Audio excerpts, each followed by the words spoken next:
So I'm doing this in a public area because it's close to where I'm working, and I'm heading to work after this. And normally I would care about what people think, about what they're perceiving me to be doing. And it's kind of funny. So I don't care because it doesn't matter. So the crow, speech, duality, and shadow is what's coming through right now. The crow.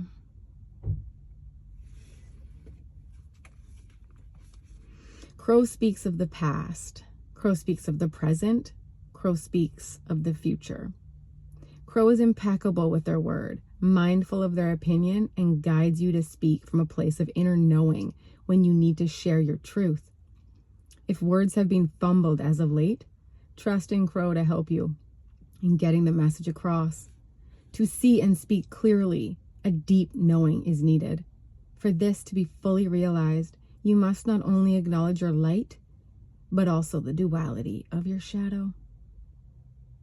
Just as a murder of crows can block out the light, crow energy teaches you to dance with your shadow. For there can be no light without dark. This guide invites you to inquire into those dark spots you've shut away, and in fact, find even brighter light in accepting all parts of yourself. What can you learn from your shadow side? Is it possible to find nourishment within it? Most certainly. Know that Crow is here to help you through that inner inquiry, to help open your sight to not only what is outside, but what is inside. Are your words not coming out as intended? When you repress or ignore parts of yourself, your shadow side has a sneaky way of showing up as a saboteur. So the shadow self is just parts of us that we disowned, parts of us that we did not want to see.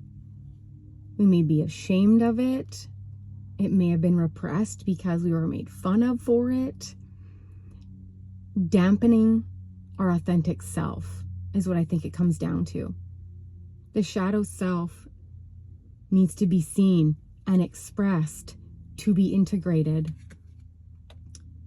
Speaking of the past, present, and future, Eckhart Tolle says, you're stressed because you're living in the past. No, you're depressed because you're living in the past. You are stressed because you're living in the future. When you're living within this now moment and having gratitude for it, the body aligns. It's not always easy. All the things what life holds for us, children, loved ones, other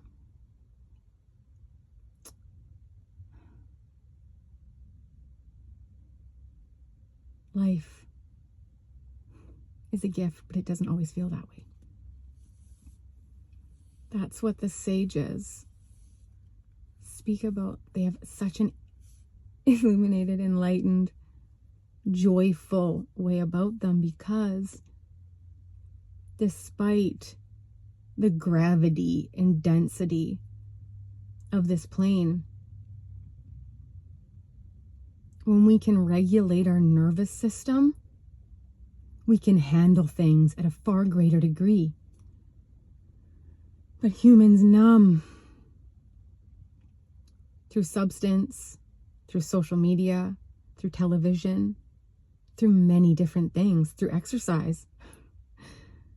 We do so many things to get our attention away from that which we truly need to see.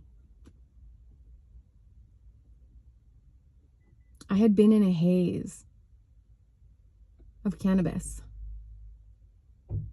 It was a tool I was using to expand my mind. I was using sativa, let's be clear, specifically, not indica, not couch. I wasn't being lazy.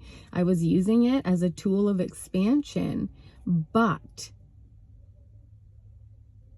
receiving all these higher states of consciousness, even through meditation, the transcendental experiences that we can experience, all this esoteric knowledge that can come through, then the human has to do something with that knowledge. How do we utilize it?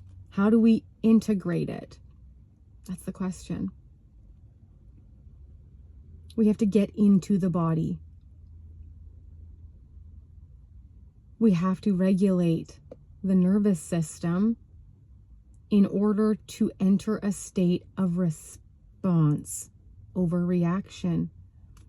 Speaking intentionally from a place of alignment with the scripts removed, societal scripts, familial scripts, oppressive scripts of what you should be doing, what it should look like, what the normal path is that a human should take that equals success.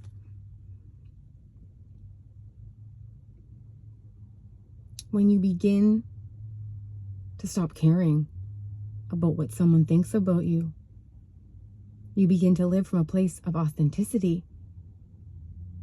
And if you're moving from that place of authenticity with love, with a lens of love, which means you're operating towards love over fear. When you make a decision, it feels good in the body. It's aligned. You're coherent in regards to where that decision is coming from. I didn't used to be. I had a lot of scripts. I was running everybody else's scripts because over time, I was whittled away through past oppression of my human, through many different facets. I've always been different. Always. I'm the black sheep of my family. Because I live and operate and speak in a different tone. And I've come to understand that's my superpower.